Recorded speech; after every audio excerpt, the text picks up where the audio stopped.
Hello, in this video I want to show you how to enable or disable auto day and night mode for your REOLINK Argus Pro.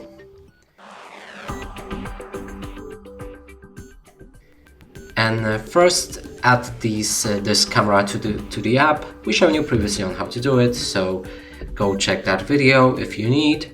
Then open up the settings. Right here we want to go for a display and day and night.